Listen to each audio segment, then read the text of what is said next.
अस्सलाम वालेकुम नाज़रीन, मैं हूं फरूख अब्बास और चैनल है न्यूट्रल बाय जावेद चौधरी।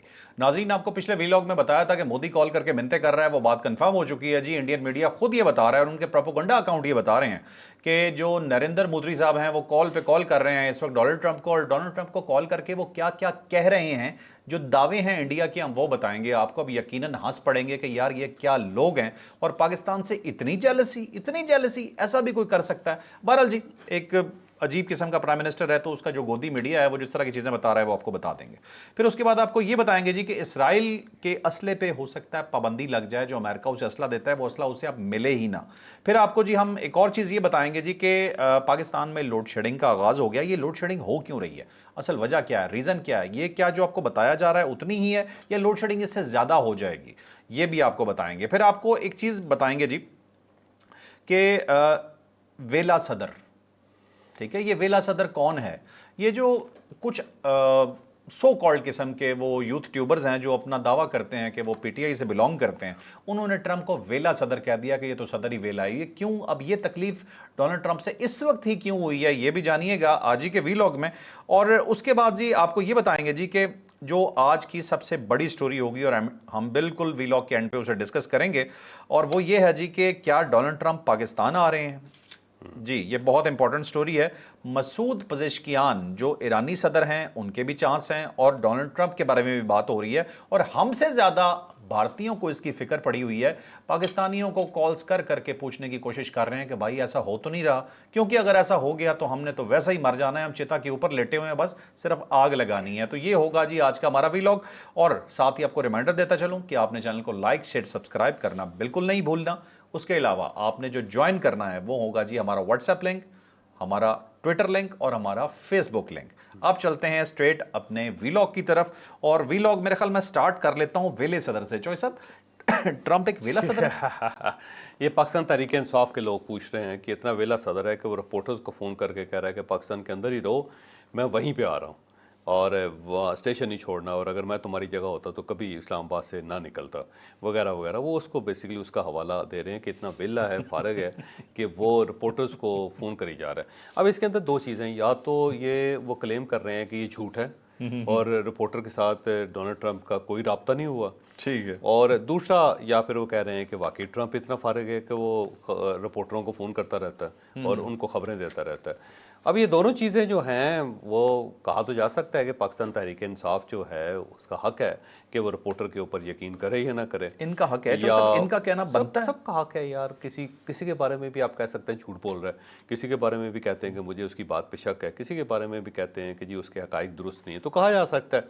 इसमें कोई इतना परेशान होने वाली बात नहीं। जो सब की आपकी लेकिन याददाश्त में कुछ आ रहा होगा। ये जो वेला सदर है ना, ये थोड़ा सा ऑब्जेक्शनेबल है। रिपोर्टर के बारे में बात कर सकते हैं लेकिन वेले सदर के बारे में बात नहीं कर सकते।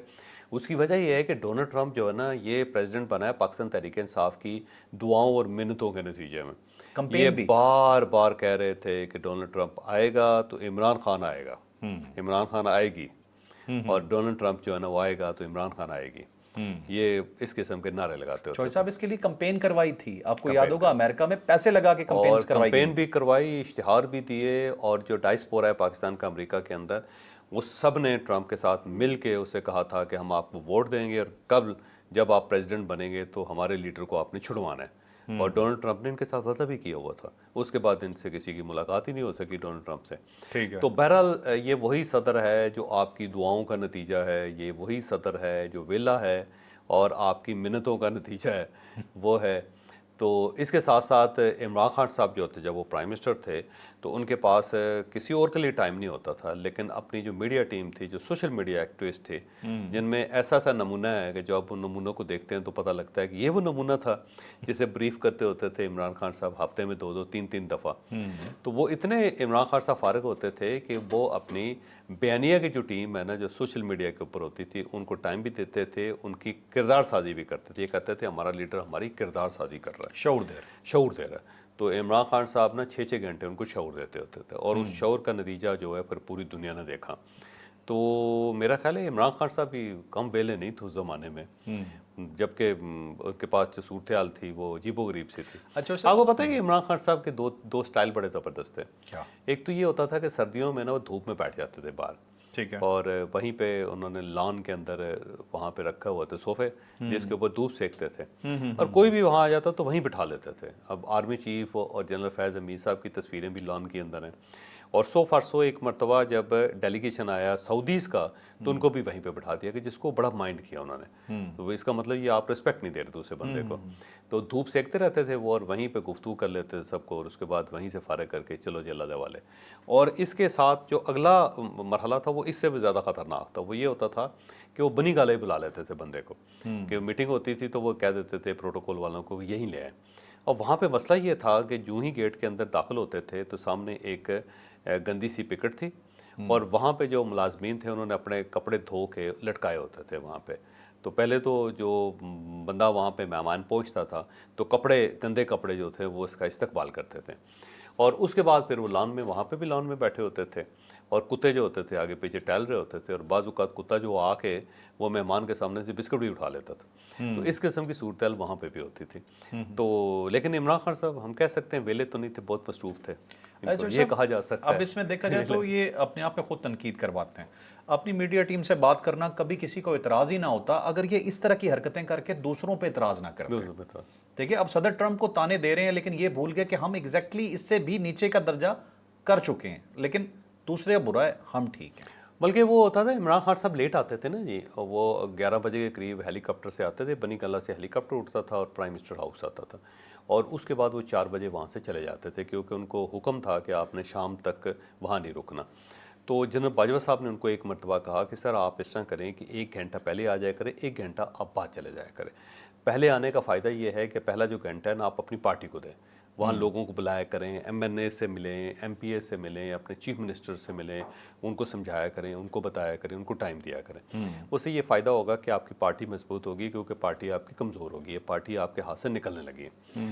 तो वापसी जो आपने करनी है तो 1 घंटा आप लेट करें, ताकि आप फ़ाइलें भुगता के जाएँ, बजाय इसके कि आपके फ़ाइलें कभी बनी गाला जा रही हैं, कभी यहाँ जा रही हैं। तो सिक्योरिटी थ्रेट भी होती है कि फ़ाइल ही गायब हो जाए दरमियान से, या कोई और इशू हो जाए, तो ये ठीक नहीं लगता। तो इमरान खान साहब ने इनकार कर दिया, उन्होंने कहा जी मेरी तो अपनी ज़िंदगी है, मैं तो उसके मुताबिक चलूँगा सारा। तो उसके बाद ये है कि वो अप्रोचेबल ही नहीं होते, तो शाम के बाद तो आप तलाश करते रहे इमरान खान साहब को, किधर चले गए, कोई समझ नहीं आती थी किसी को। मियां नवाज शरीफ साहब का भी ये था, मियां नवाज शरीफ साहब भी जल्दी चले जाते थे घर, और उसके बाद वो अप्रोचेबल नहीं होते। लेकिन शहबाज साहब अप्रोचेबल रहते हैं। शहबाज साहब बहुत ज़्यादा, इसमें कोई शक नहीं है। और 2 लोगों ने मुझे हैरान किया है। मैं पहले भी इनकी जो कारकर्दगी है उससे बहुत ज़्यादा मुतासर था, और जब मैं बात करता था लोग बड़ा माइंड करते थे और कहते थे ऐसी चापलूसी है। लेकिन ये उसके बाद जब ये फेज़ स्टार्ट हुआ और पूरी दुनिया ने जब उसको देखा, तो अब लोग मेरी बात से इत्तफाक करते हैं। 2 बंदे वाकई उनका कमाल है। एक मियाँ शहबाज शरीफ साहब, और अनथक आदमी है, और जितना मर्ज़ी आप दौड़ा लें दौड़ते जाएंगे, लगे रहेंगे, मिन्नतें करनी पड़े वो भी कर लेंगे, और राज़ी करना पड़े कर लेंगे हैं। और दूसरा ये है कि मल्टीटास्किंग इस बंदे में बस है। आप देखें ना कितनी मल्टीटास्किंग करते हैं, हर जगह पे हर चीज़ उसके ऊपर नज़र है, और फिर उसको परसू कर रहे हैं। और दूसरे इसहाक डार साहब हैं। इसहाक डार साहब के बारे में मेरा ख्याल है लोगों को नहीं अंदाज़ा, कि वो लोग कहते हैं जी नवाज शरीफ साहब के क्योंकि रिश्तेदार हैं या दोस्त है, पुराने क्लास फेलो हैं, तो इस बुनियाद पे चल रहे नहीं, बंदा अपनी मेहनत पे चल रहा है। और 3 मरतबा इस बंदे ने पाकिस्तान की इकानमी को डूबते हुए बचाया और उसको रिवाइव किया प्रॉपर। और बिल्कुल आप ये समझ लें कि जो 2023 था ना, जब ये प्राइम मिनिस्टर बने थे शहबाज शरीफ साहब, और उनके साथ ये वज़ीर ख़जाना थे उस वक्त, तो उस वक्त भी अगर आप याद करें उस ज़माने को भी, तो पाकिस्तान डिफ़ॉल्ट के करीब था।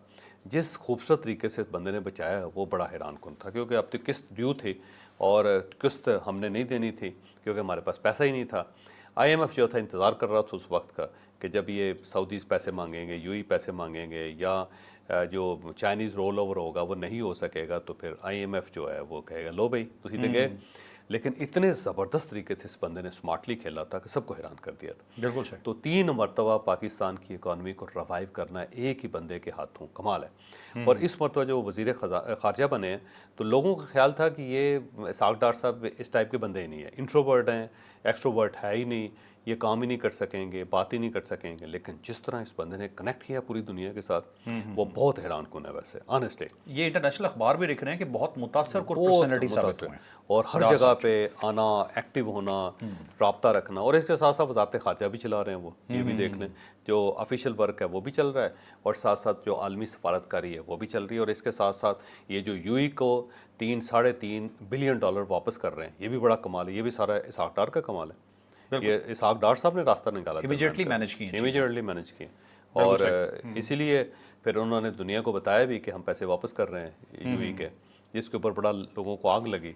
लेकिन वाकई कमाल है उनका जी, जो है ना यार, मानना चाहिए। लेकिन पाकिस्तान के अंदर ये बड़ा मसला है कि जो बंदे का जायज़ ड्यू हक होता है ना, हम उससे भी नहीं देना चाहते। पाकिस्तान में मसला नहीं जो सर, कंजूस हमें पाकिस्तान में मसला नहीं है यूथ ट्यूबर्स और का नहीं मसला है। नहीं, ज़्यादातर लोगों का यही मसला है। एहसान फरामोशी जो है ना, वो पाकिस्तान के अंदर है, हम लोगों के अंदर है। ये मानना पड़ेगा हमें कि जो बंदा काम करता है ना, उसके खिलाफ ही हो जाता है। चौधरी साहब, ये यूथ ट्यूबर्स ऊपर से जहर फेंकते रहते हैं और नीचे वाले कहते हैं और लाओ और लाओ। अब देखो ना, वैसे देखो, एक बंदा था बड़ा ज़बरदस्त आदमी, बड़ा मशहूर आदमी, जिसका नाम था उस्मान बुज़दार। ठीक, कभी आपने खबर पढ़ी उसके बारे में, जब वो चीफ मिनिस्टर नहीं रहे उसके बाद? आपने बताया था एक दफा हाँ, वो कि बेंच पे बैठ के परिंदे देखते हाँ, रहते हैं। नहीं, ब्रेंच पे बैठ के ना, अंधेरे में ना, मुल्तान के अंदर वो बैठे होते हैं खामोश अकेले, और थोड़ी दूर जाके ना जो उनके गार्ड्स हैं वो खड़े होते हैं उनकी हिफाजत में। अब मसला ये है कि उसके खिलाफ ना कोई केस बना, ना वो किसी खबर में है, ना उसे किसी ने गिरफ्तार किया। क्यों? उन्होंने किया ही कुछ नहीं। ना नेगेटिव ना पॉजिटिव, कुछ भी नहीं। जो कुछ नहीं करेगा ना, उसको कोई नहीं पूछेगा। और जो बंदा करेगा ना, उसके खिलाफ यहाँ पे लोग तलवारें लेके उसके पीछे दौड़ेंगे। ये पाकिस्तान की सोसाइटी है। ये सोसाइटी, ये हमारा आलमी है। आप देख लें, जिस बंदे ने किया है ना, उसको हमने लटकाया है, और जिसने कुछ नहीं किया ना, अब इस तरह महमूद खान है, किधर चले गए? बिल्कुल सही। अच्छा चौधरी साहब, अब अगली खबर पे चलते हैं, एक बंदे को लटकाना है। अच्छा, अगली खबर ये है जी कि नरेंद्र मोदी साहब, कहने कुछ और लगा था, चलो इस दफ़ा सीधा नाम ले लेता हूँ। तो हुआ ये कि 40 मिनट की एक कॉल हुई, और वो कॉल हुई डोनाल्ड ट्रंप के दरमियान में और कॉल हुई नरेंद्र मोदी के दरमियान में। और हमारे पास जो इतलात हैं कि पूरी कॉल में सिर्फ खी खी खी खी की आवाज़ें निकालता रहा ये मोदी। उसकी वजह यह है कि उन्हें हिंदी नहीं आती थी, इसे अंग्रेज़ी नहीं आती थी। लेकिन जो इंडियंस ने दावा किया है वो बड़ा मजाका खेज है, वो जानते हैं कि इंडियंस क्या क्या है। बाबा बनारस की ट्वीट है, और बाबा बनारस जो है ना, रा का अकाउंट है, ये बंदा कोई नहीं है, ये एक अकाउंट है रा का, और बस इसको चलाया जा रहा है। और इस बाबा बनारस साहब का ये दावा है कि 40 मिनट डोनाल्ड ट्रंप के साथ बात हुई है नरेंद्र मोदी साहब की, और मोदी साहब ने उनको ऑफ़र किया है कि ये जो ईरान के पास अफसूदा यूरेनियम है वो इंडिया के हवाले कर दी जाए, और ये हम उसकी बड़ी अच्छी हिफाजत करेंगे।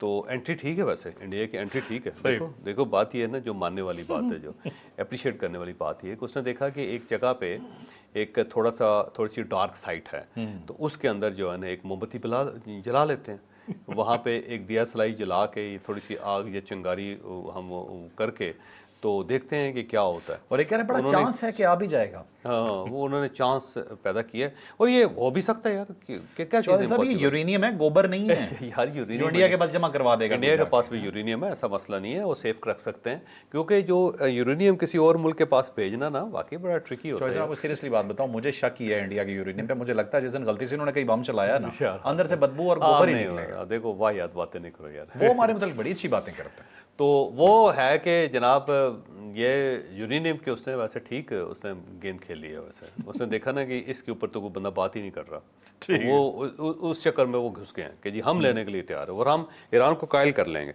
तो ये हो सकता है कि अगर डोनाल्ड ट्रंप कहे कि ठीक है और मोदी साहब ईरान पहुंच जाएं, मसूद पज़ेश्कियान के साथ बात करके उसे कहे कि हमको दे दो, तो ये भी इम्कान है। तो एंट्री है ना, ये कोशिश होती है कहीं ना कहीं रास्ता निकाल के। इसने जफियां डाली हैं जाके इसराइल के अंदर, उसके बाद ईरान इन्हें जूते भी मारेगा।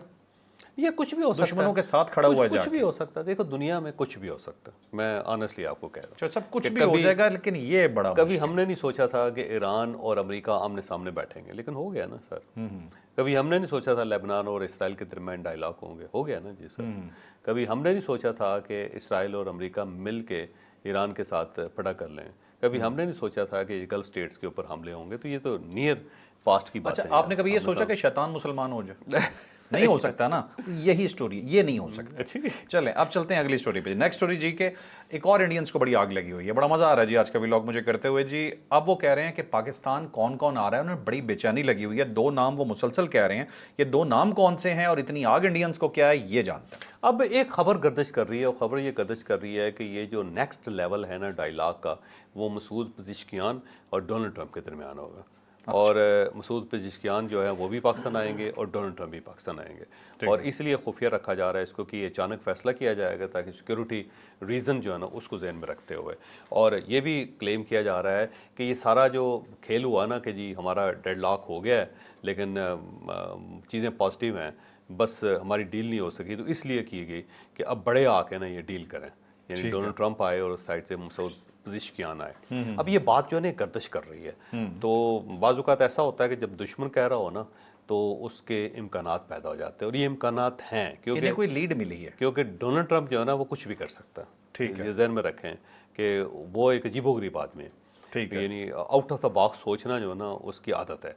और ये हो भी सकता है कि हो सकता है कि डोनाल्ड ट्रंप अचानक कहे कि जी वो उस साइड से ये कहा जाए कि जी दोबारा जेडी वैंस आ रहे हैं या मार्को रूबियो आ रहे हैं, और जब यहाँ पे दरवाजे खुले तो पता लगे डोनाल्ड ट्रंप आ जाए, और उस साइड से पता चले कि कालीबाफ साहब आ रहे हैं, पता चले कि मसूद पेज़ेश्कियान आ गए। ये हो भी सकता है, कोई इम्पॉसिबल नहीं है दुनिया में। Impossible नहीं हो, कहते हैं everything is possible under the sun. ठीक है। अच्छा चौधरी साहब, इसमें ये भी तो मतलब ये जो आपकी बात बिल्कुल मुझे ठीक लग रही है कि अगर फॉर एग्जांपल उसे लगा ना कि मामला तय हो गया, डील हो गई है, तो क्रेडिट लेने पहुंच जाएगा, खुलवा दी फिर जाएगा। आप नाए हुरमस पे, वहाँ पे ना कश्ती चला के कहेगा ले जी खुल गया। मैं कहा शायद ना आएगा वहाँ। चले अब चलते हैं जी अपनी नेक्स्ट स्टोरी पे। नेक्स्ट स्टोरी जी हमारी पाकिस्तान के लिए कोई इतनी अच्छी खबर नहीं, इनफैक्ट पाकिस्तानियों के लिए। वो है जी कि रोज़ाना अब लोड शेडिंग होने लगी है। इसकी वजह क्या है, कितनी लोड शेडिंग होगी, और इससे ज़्यादा चॉइस आपसे पूछते अब देखें, शाम 5 बजे से लेकर रात 1 बजे तक जो पीक आवर्स हैं उसके दरमियान 2.25 घंटे की लोड शेडिंग का ऐलान अभी हुकूमत पाकिस्तान ने किया है। और उसकी बुनियादी वजह यह है कि आयल बहुत ज़्यादा महंगा हो गया और आयल अवेलेबल भी नहीं है। पाकिस्तान के पास है लेकिन बहुत महंगा हो गया, तो अब पाकिस्तान अफोर्ड नहीं कर पा रहा। और अगर वो फ़र्ज़ करें कि ये कीमत शिफ्ट करते हैं आम आदमी के ऊपर, तो आम आदमी बर्दाश्त नहीं कर सकेगा इसको। तो मेरा ख्याल है उसके बाद ये जा रहे हैं लोड शेडिंग के ऊपर, और 2.25 घंटे की लोड शेडिंग जो है ना ये बढ़ भी सकती है, इजाफा भी हो सकता है। अब दुआ करें जंग ख़त्म हो ताकि दुनिया दोबारा खुले और आयल की प्राइसेस कम हो और तेल अवेलेबल भी हो, ताकि इस टाइप की सूरत हाल ना हो। लेकिन पाकिस्तान बदकिस्मती से उस साइड पे बड़ी तेज़ी से जा रहा है। ये एक रियलिटी है। सारी गाड़ियाँ नहीं चलाई जा सकेंगी, सारी बिजली नहीं बनाई जा सकेगी, लोड शेडिंग जो है वो भी होगी, और उसके साथ गैस की लोड शेडिंग भी होगी। ये भी देखिएगा, ये जो अभी सिलेंडर मिल रहे हैं ना ये मिलना बंद हो जाएंगे। अच्छा, मतलब ये है कि अभी लोड शेडिंग क्यों इसलिए की जा रही है, कीमतें ना बढ़ें, उससे बेहतर है फ्यूल बचा लें। दूसरा फ्यूल भी रखें और लोगों को आदत भी डालें। लोगों को पता भी लगना चाहिए कि ये हालात जो है ना अब इतने आसान नहीं रहे। हुकूमत सर अपने पे न ले। और अगर खुदा न खास्ता अब नए हुरमज़ बंद हो जाती है तो बहुत बड़ा क्राइसिस होगा। आप अंदाज़ा नहीं कर सकते कितना बड़ा क्राइसिस होगा पूरी दुनिया में। फिर ये चीज़ें जो है ना अवेलेबल नहीं रहेंगी और प्राइसेस इतनी ज़्यादा हो जाएंगी कि लोग अफोर्ड ही नहीं कर सकेंगे। चौधरी साहब, ये हमारी गवर्नमेंट को क्यों ये खाम ख्याली है कि हमें आदत नहीं है? हमें बहुत आदत है, हमारे साथ जो कुछ होता है। नहीं, रोते पीटते बहुत हैं यार, रोते पीटते बहुत हैं। ठीक है, अनफॉर्चुनेटली ना हमारी मसला भी ये है कि हम ना दिमाग इस्तेमाल नहीं। अभी देखो 8 बजे इन्होंने बंद किया ना। एक चीज़ मेरी रिक्वेस्ट है गवर्नमेंट से, एक चीज़ मेरी गवर्नमेंट से रिक्वेस्ट है, और मेरी रिक्वेस्ट है कि इसको रील बना के भी चलाएं इसको, या इंस्टाग्राम के ऊपर भी, या इसको छोटे शॉर्ट्स बना के भी चलाएं। देखिए पाकिस्तान के अंदर ना एक जो सेक्टर है वो बहुत ही नेगलेक्टेड है, और उसका नाम है जिम एक्सरसाइज। इन्होंने ना एक्सरसाइज वाले जो जिम्स हैं ना उनको भी 8 बजे बंद कर दिया है, तो जिम्स भी बंद है। अब मसला ये है कि पहले ही लोग जिम नहीं जाते, और जो लोग जाते हैं उनके लिए भी रास्ता आपने बंद कर दिया है। जिम के अंदर कितनी बिजली कंज्यूम हो जाती है। तो मेरी गवर्नमेंट से रिक्वेस्ट है कि जिम्स को एग्जम्प्ट करें इससे, ताकि लोग कम से कम अपनी फ्रस्ट्रेशन वहाँ पे निकाल सकें, जाके एक्सरसाइज कर सकें, कोई हेल्दी एक्टिविटी अगर थोड़ी सी जनरेट होती है वो कर सकें। अब 8 बजे जिम बंद हो जाता है, लोगों को मौका ही नहीं मिलता। मैं खुद रात लेट जाता था आजकल, तो मेरे लिए बहुत ज़्यादा मसला बना हुआ है। अब सिर्फ मेरे लिए ना करें, थोड़ा सा लोगों के बारे में सोचें ज़रा। इसका एक हल ये है कि आप जो जिम्स के मालिकान हैं उन सब को कायल करें कि वो लाइट्स ऑफ कर देंगे सारी। 8 बजे तमाम लाइट्स ऑफ होंगी, सिर्फ ये एक लाइट उसके अंदर हो, और दूसरा ट्रेडमिल्स जो हैं वो बंद कर दें, और लेकिन जो फ्री वेट्स है ना उसके मुताबिक वो एक्सरसाइज करते सही। रहें ताकि लोग एक्सरसाइज तो कर सकें। ये सेहत का अब मामला इतनी ज़्यादा फ्रस्ट्रेशन और डिप्रेशन है सोसाइटी के अंदर, उसमें पहले भी माइनस परसेंट है, यानी 0.001% लोग होंगे पाकिस्तान के अंदर जो एक्सरसाइज करते हैं, और उनका रास्ता भी आपने बंद कर दिया। मेरी गवर्नमेंट से रिक्वेस्ट है कि इनके बारे में ज़रा अच्छा सोचें, क्योंकि जिम्स जो हैं वो तो एक्टिविटी है, वो तो बड़ी ज़बरदस्त किस्म की एक्टिविटी है, उससे बंदे हेल्दी होंगे। अब आपने जो केमिस्ट की दुकानें वो खोली हुई हैं, और जिम जहाँ पे लोगों ने सेहतमंद होना उसको बंद कर दिया हुआ है। तो रेस्टोरेंट बंद करें, कॉफ़ी शॉप बंद करें, सारी दुकानें बंद करें, कोई ज़रूरत नहीं 8 बजे के बाद किसी को। पूरे यूरोप के अंदर 6 बजे 8 दुकानें बंद हो जाती हैं। अच्छा, ये होना चाहिए, लेकिन जिम्स जो है ना उसको मेहरबानी करके ओपन करें ताकि लोग एक्सरसाइज कर सकें। बिल्कुल ठीक है। चलें आप चलते हैं जी अपनी लास्ट स्टोरी पे। लास्ट स्टोरी है जी कि इजराइल जैसे बदमाश मुल्क को कंट्रोल करना बहुत मुश्किल है। अमेरिका से आवाज़ें आ रही हैं, वहाँ के ऑफिशियल्स अब कह रहे हैं कि इजराइल को असला नहीं देना। अब ये क्या स्टोरी है, ये जानते हैं। ये बेसिकली एक सेनेटर हैं बर्नी सैंडर्स, उन्होंने कहा है, और ये बेसिकली इंडिपेंडेंट थे और डेमोक्रेट्स की तरफ इनका झुकाव है। इन्होंने अब एक बिल मूव करना शुरू कर दिया है, और इन्होंने रौला भी डालना शुरू कर दिया है कि ये जो अमेरिका असला दे रहा है इसराइल को, इसराइल जो है वो गरीब मस्कीन बेबस लोगों के ऊपर उसे इस्तेमाल करता है, तो ये सारा गुनाह जो है हमारी गर्दन पे जा रहा है। तो अब इसकी बाकायदा स्क्रूटनी होनी चाहिए, इसका बाकायदा ऑडिट होना चाहिए, और ये फैसला होना चाहिए कि हम ऐसी स्टेट को असला नहीं देंगे जो दूसरों के ऊपर अंधेधुंध उसको इस्तेमाल करता है। तो अब मुझे लगता है कि ये जो बर्नी सैंडर्स है ये अभी अकेला है, लेकिन बड़ी जल्दी इसके साथ बहुत सेनेटर्स इकट्ठे हो जाएंगे, कांग्रेसमैन भी इकट्ठे हो जाएंगे, और ये वो मिल मिला के जो है ना रोड़ा रोड़ा डालेंगे अमेरिका के अंदर। क्योंकि अब ये बहुत ओपिनियन वहाँ पे डेवलप हो रहा है कि एक तो ट्रंप को रोकें, और दूसरा ये जो उसका बगल बच्चा है ना नेतन्याहू, उसको भी कंट्रोल करें, नहीं तो ये पूरी दुनिया की मत मार के रख देगा। ठीक है, एक छोटी सी गलती है जिसके बाद दुनिया पूरी ख़त्म हो जाएगी। और जिस तरह इन्होंने ईरान को छेड़ दिया है, ईरान तो गले पड़ गया इनके। तो अब ये आवाज़ें वहाँ से उठना शुरू हो गई। ठीक है। चौधरी साहब मेरी तरफ से कंटेंट बिल्कुल एंड है, कुछ चीज़ और ऐड करना एक चाहें? इसराइली सफ़ीर ने कहा है अमेरिका के अंदर, उनका नाम यकील लेटर्स है, और इस बंदे ने कहा है कि जनाब ये जो हिजबुल्लाह है बस उसके ऊपर इत्तफाक हमारा हो गया है, और हम सब मिल के हिजबुल्लाह को ख़त्म करना चाहते हैं, जिसके 3 फरीक हैं। इसराइल भी ने भी फैसला कर लिया है, लेबनान ने भी कर लिया है, और साथ साथ अमेरिका ने भी कर लिया है। तो हिजबुल्लाह जो है ना उसको हम ख़त्म कर रहे हैं, लेकिन ये मुझे नहीं लगता ये मुमकिन हो, क्योंकि 35% लोग तो शिया वहाँ पे लेबनान के अंदर। तो आप उनकी ऑर्गेनाइजेशन को कैसे बैन कर सकते हैं, कैसे ख़त्म कर सकते हैं? ये इसराइली दावा है। ये इसराइली दावा। बिल्कुल ठीक है जी। तो ये था नाज़रीन आज का वीलॉग, यकीनन इन्फॉर्मेटिव रहा होगा आपके लिए। लाइक शेयर सब्सक्राइब करना बिल्कुल नहीं भूलिएगा। अपने वतन के लिए दुआ ज़रूर कीजिए। इजाज़त दीजिए। अल्लाह हाफ़िज़। पाकिस्तान जिंदाबाद। जिंदाबाद।